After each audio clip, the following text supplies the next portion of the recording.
Ever stumble across those online business pitches that promise like the holy grail, no overhead, total freedom, and a built-in community? Hmm. Well, buckle up because today we're doing a deep dive into one of those models. And this one's all about building a business around an online school. Good. Now, I gotta say, the pitch is pretty enticing. I mean, it really speaks to that entrepreneurial spirit, right? Especially if you're, someone who's dreaming of ditching that 9 to 5 grind. Right. And the whole idea of building a community around around your expertise, that's got a certain appeal to it, wouldn't you say? Absolutely. There's a real draw to that.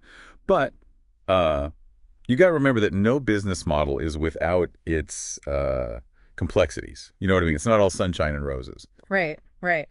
And this one is no exception. Like one thing that really jumped out at me with this pitch was this whole competitive element that's baked right in. Top performers win a trip to Vegas. There are leaderboards tracking everyone's progress. Mm. So it makes you wonder, how does that competitive spirit, how does that affect the actual learning environment? That is a really important question. Yeah. See, because this model is really big on the whole community-driven thing. Yeah. So imagine it like this. Everyone's success is kind of tied together, which can be great for motivation, for support. Right. You're all in it together. Exactly.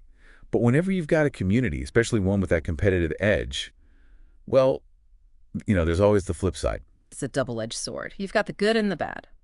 And speaking of navigating potentially tricky waters, they offer a 14-day free trial, which, sounds great on the surface, but is that really enough time to figure out if the platform's a good fit for you?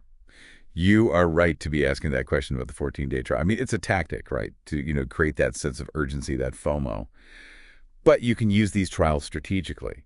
Instead of getting swept up, use that time to really look for certain things, look for proof, like are there success stories from other students? Right, you need to see the receipts. Exactly. Are the community forums active? Are people actually engaged? Yeah, yeah. And what about the platform's features? Is there enough detailed information?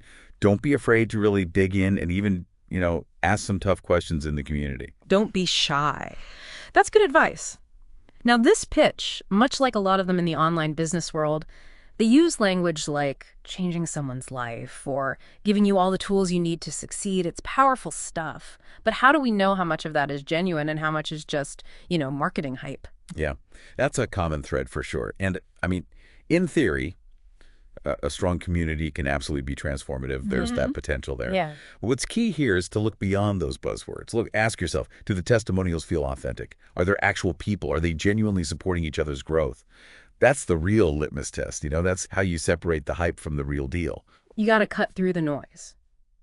Now, let's break down this business model a bit. So you are basically creating your own online school, using their platform, their tools, and then tapping into their existing community, which, could be great for support, maybe even a bit of friendly competition, right? Right. So from your perspective, what would you say are the biggest potential benefits and drawbacks for someone who's, thinking about taking the leap with this kind of model? Okay, so the benefits, they are pretty attractive. Like the barrier to entry is pretty low, right? Yeah. You don't have to build everything from the ground up. And then you've got that potential for community support. And you also usually have access to the creator, to their knowledge. So that's pretty cool. But of course, there are some downsides to think about too. Sure. Like one of the big ones is you're really relying on their platform. Right. You're playing by their rules. Yeah. Which, might change. What happens if they decide to change their terms of service? Or the platform goes belly up. Exactly. That's a lot of eggs in one basket. That's a really good point about sustainability. I mean, so many online ventures, they struggle to make it past that initial hype phase. That's right. People need to see that there's a long-term plan, that there's some adaptability there. For sure. And, you mentioned the competition aspect, and that's something else to be mindful of. Because a little competition is good, right? It can push you. But when it's the main focus, it can actually become counterproductive. Yeah, yeah. So ideally, you want a community that really prioritizes collaboration and genuine support, not just a race to the finish line. That's a good point to end on, I think, because this deep dive, it's really highlighted both like the exciting parts of this business model, but also the potential downsides.